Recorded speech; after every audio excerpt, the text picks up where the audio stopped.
Hi, I'm Forrest, and welcome to my garden. Let's go have a look. So I just planted some tomato plants last week. This one's doing well.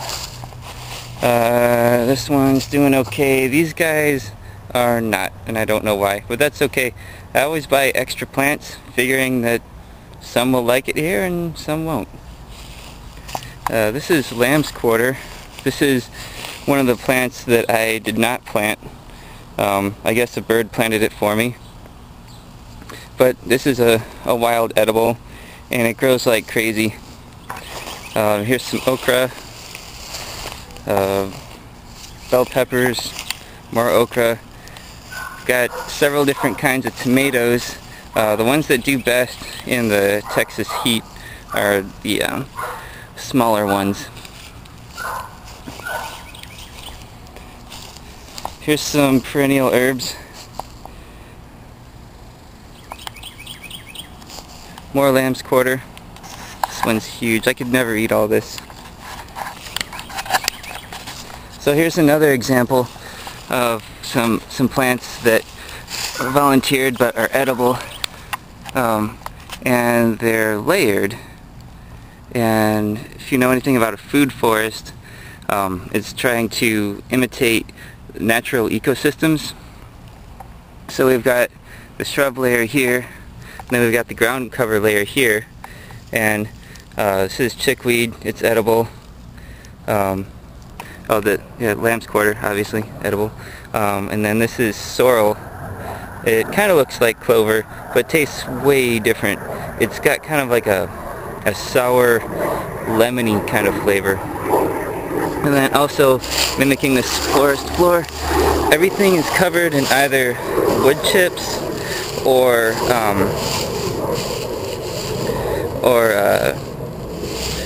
leaf litter or grass clippings, or basically got some kind of mulch over the entire garden. There's very little bare soil here. Compost pile. Everybody should have one of these. If you live in an apartment, you can use a bokashi bin or a worm bin or something, but we should not be throwing our food waste into the landfill. That's just silly.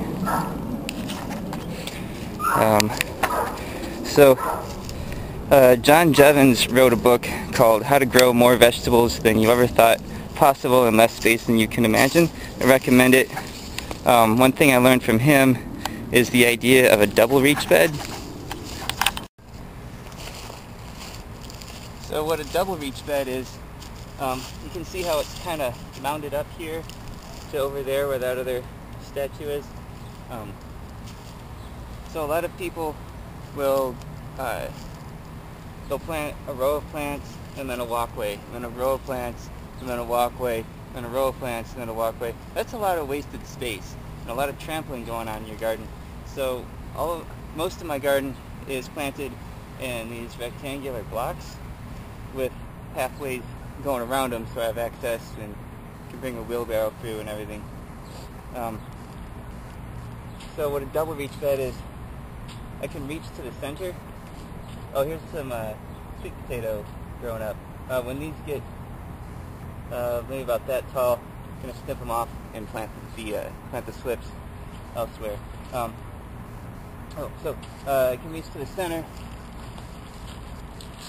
walk around, reach to the center from the other side. It's a lot less space wasted on walkways. Oh, another good source of information. There's a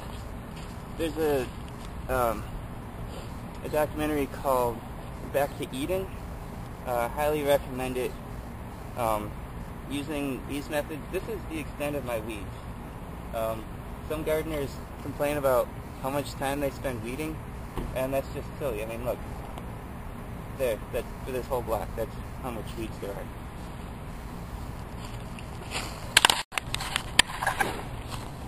It is here. Look at these watermelons. That's going to be so tasty, especially on a hot day after gardening all day in the sun. Love going in and eating a fresh melon right out of my garden. This sunflower here I did not plant. but I saw it growing and gave thanks for it and got excited about it, and it kept growing and flourishing and attracting all kinds of beneficial insects and beautifying my garden. It's getting near the end of its life cycle right now, but I'm not going to pull it out. I'm just going to let it live for as long as it wants to. Here's some more tomatoes. I tried to grow celery in here, but it didn't like the environment, so that's okay. I don't need celery. I've got all this other stuff. Here's some chrysanthemums, and you know what's cool is, so these chrysanthemums are have yet to flower. They'll probably flower in once the weather cools down a little bit. This one over here has already flowered, so it's kind of nice. I've got the two plants out of sync, so I've got a longer duration that I can harvest these flowers. And chrysanthemum flowers are really good for making tea out of. You can pick them, you can use them fresh, or you can dry them out.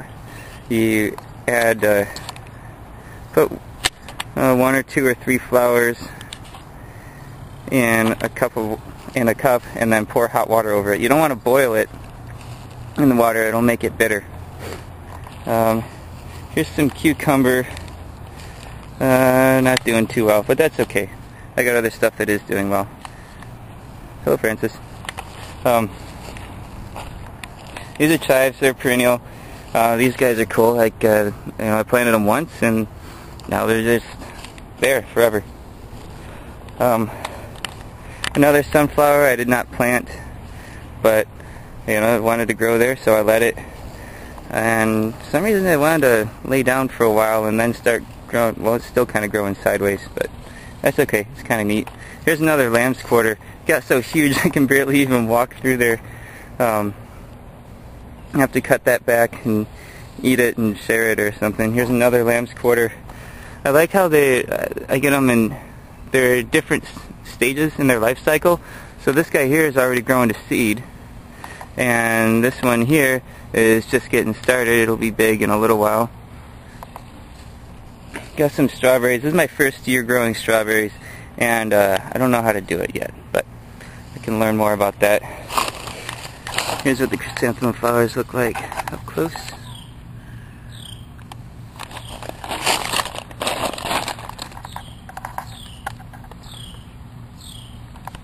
Here's some Swiss chard. Fertilize that with some blood meal, because I figure leafy greens are good for fortifying your blood, so why not feed it what I want to get out of it. So that one watermelon plant is taking over all this area, and it's still spreading, and I'm gonna let it. And so that's pretty exciting. Tangled up with it, you can see this this cucumber, what's it called, cantaloupe.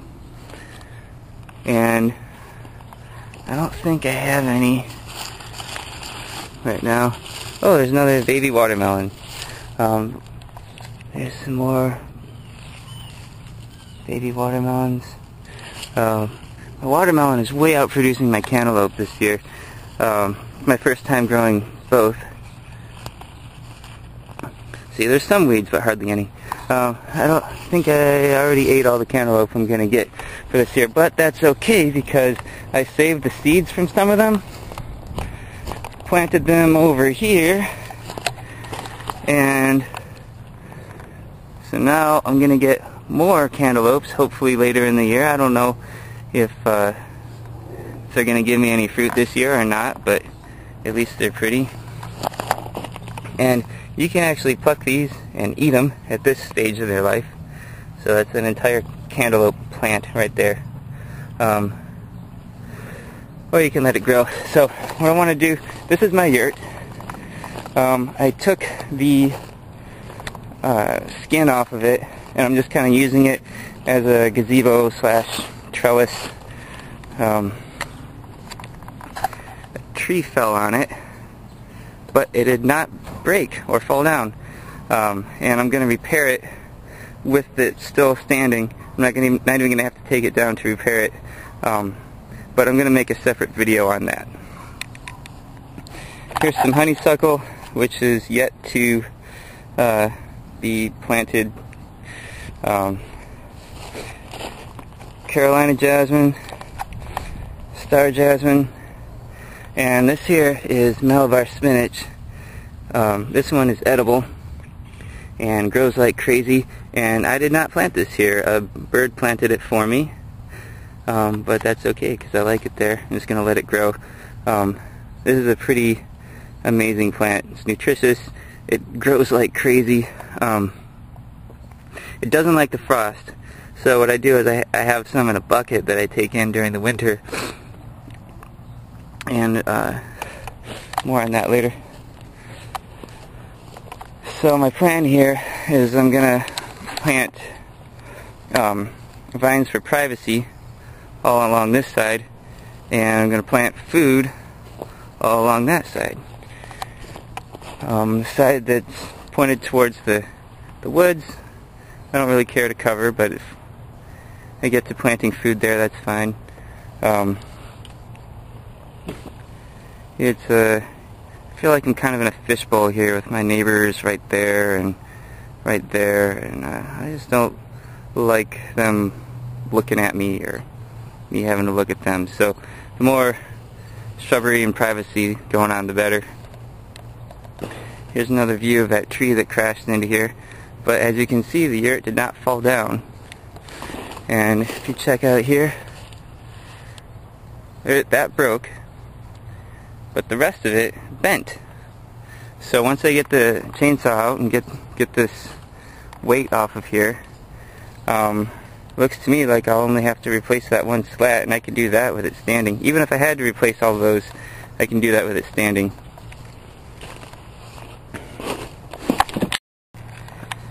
This is a chili pekin plant. It gives these little bitty peppers, but don't let their size fool you because they are hot.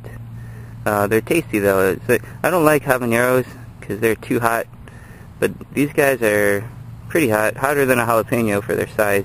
They've got a nice flavor as well. And again, I did not plant this plant. A bird planted it for me, but I recognized it and decided to keep it and nurture it and feed it, and now it's feeding me back. Here's some sweet potatoes. They're just planted maybe not even a week ago, and these were taken from that other sweet potato plant that I showed you earlier that was grown in that other block. Gonna expand on that more. Here's some Malabar spinach. This one I did plant here on purpose. So this whole side is going to be covered in food. This is one of the spots where I do have some bare soil. Probably going to cover it soon, just haven't done it yet. I've got some mung beans planted here. I figure they'll be good for this climate because they come from India. We grew a little bit of them as a test last year, and they did well in the heat. So that's one thing about growing in Central Texas, is you have to know what plants are going to survive the summer heat. You can grow year-round here. There's just certain things you have to grow at certain times of the year. Here's another sweet potato.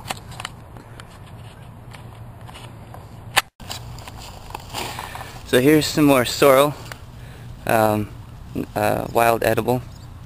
I don't like grass. I think it's silly. It doesn't really serve much of a purpose since I'm not raising cattle or anything that can eat it.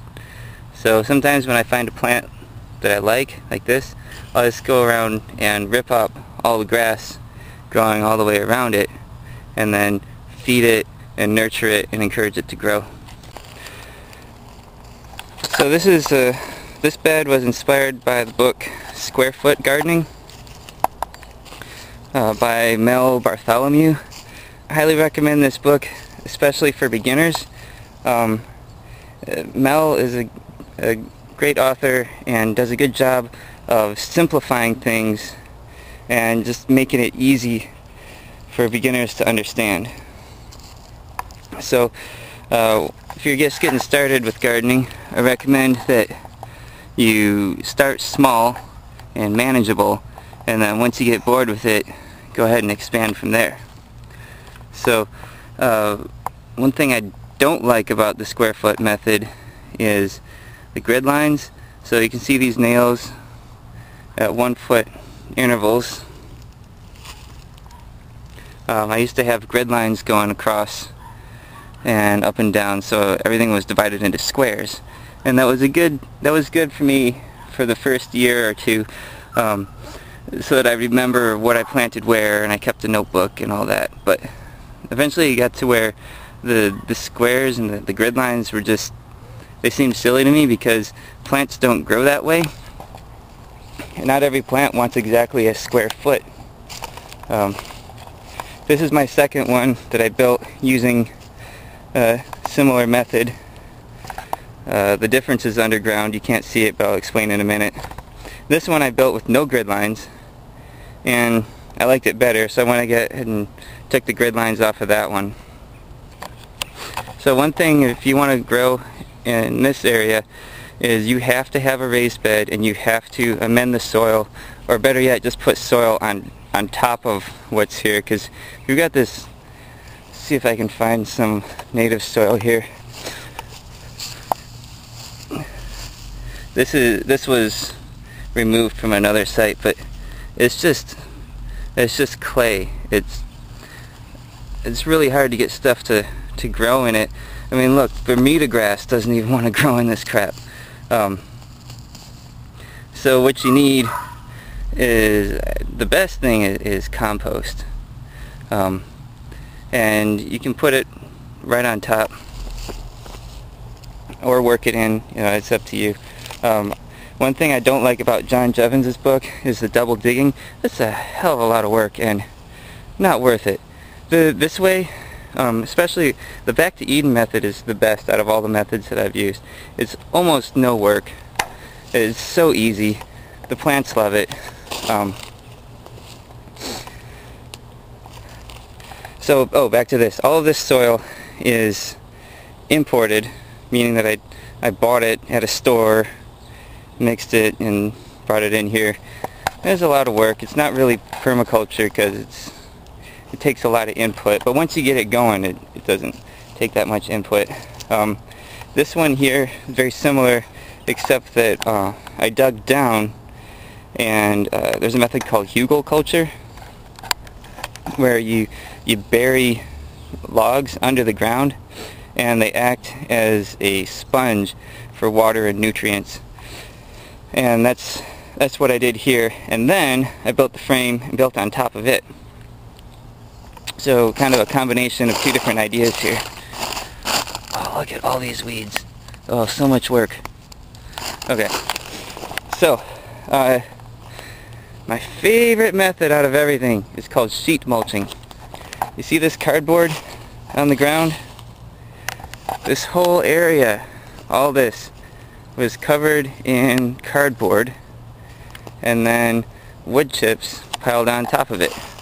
This area was a little bit different. This is paper, like these lawn bags with leaves piled on top of it. So in 4 or 6 months we'll see how this does compared to the other method with cardboard and wood chips. It's too early to tell yet. So we'll see if the plants thrive here, if the weeds poke through, or whatever. So using the sheet mulching method, the cardboard kills the weeds, which is so much easier than trying to dig up the ground. You just lay on top of it. Then you put wood chips, and you can see how the path is a little bit lower, so you just mount it up. You don't need to buy wooden frames. That's kind of expensive. It's also not all that permaculture, because you're having to cut down trees, and then they go to a sawmill, and then they're imported and shipped across the country and all that. This is just wood chips from a local tree trimmer. Gave some dude a 12-pack of Bud Light to bring me all of his wood chips from his tree trimming business. I think that's a pretty good deal for both of us. because he's got to dump it somewhere.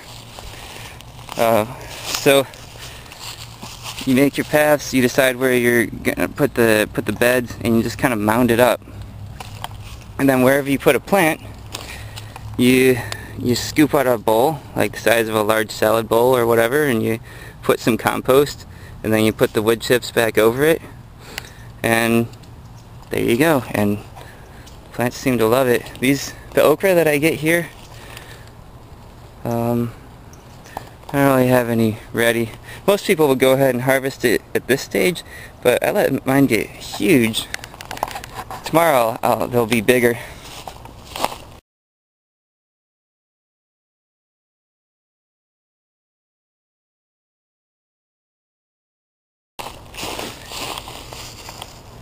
And most people's okra are totally woody and fibrous at the size where I harvest mine, but mine are still tender because the plants just do so well here. Look, I mean, watch back to Eden and you'll understand. So this is my basil plant. This thing is amazing. Usually basil plants will die over the winter if you try to bring them in, just because they go to seed and complete their life cycle. Also frost will kill them. But this guy was growing out in the garden, and the frost came and it was kind of half dead, so I cut off all the dead parts, put it in a pot, brought it inside, and it came back to life. And then it started to flower and make seeds, and I thought it was going to die when it completed its life cycle, but it didn't. It came back to life again. I like to pick the flowers off and eat them. It keeps the plant from completing its life cycle and dying. It also tastes yummy. So this is my bokashi bin. Bokashi is, I think, a Japanese or Korean word. Korean, I think. Means like rotten dead stuff, if you translate it literally. And that's what's in here. So any kind of food scraps, you can even put cheese and meat. You can put anything in here. Anything that was once living, anything that rots and decomposes, you can put in here. And down here, so the upper bucket has holes all in the bottom, which allow the fluid to drip down here. You put this stuff on your garden and oh my god, plants love it. It's full of microorganisms and nutrients and all that. This spray bottle here has that fluid in it. So whenever I put my food scraps in there, I just spray it with the organisms. And it's different from traditional composting in that it's anaerobic versus aerobic. But when this is all done, you can either bury it directly in the ground and plant stuff on top of it, or what I like to do is I'll mix it in with my regular compost pile and let it cook the traditional way. And what comes out is amazing. And this here is Malabar spinach. I started with one plant, and I guess it dropped seeds in its own bucket here. And put this tomato cage because last year I brought this inside for the winter, and I wanted it to have something to grow on. And it's so nice to be able to, inside your kitchen, have live edible plants that you can just go grab leaves off of it and add it to whatever you're cooking. You don't even have to leave the room. So this guy is gonna climb up and feed me for the summer, and then before the first frost I'm gonna cut it back and bring it indoors for the winter. And here is some mint. I believe this is catnip, which I bought because it's good for insect repellent. You can rub some of that on you and supposedly mosquitoes won't bite you. I don't know. I haven't tried it yet. I got it mainly for my dad because he freaks out when he gets bitten by mosquitoes. They don't bother me so much. So thanks for watching. I hope you had fun and I hope you learned something. Subscribe to my channel and I'll be posting updates as the seasons progress and as I put more plants, as plants die and that area gets replaced with other things. So have fun, enjoy yourself, and eat some yummy fresh food. You cannot get food at the grocery store that's as good as what you can grow at home using no chemicals.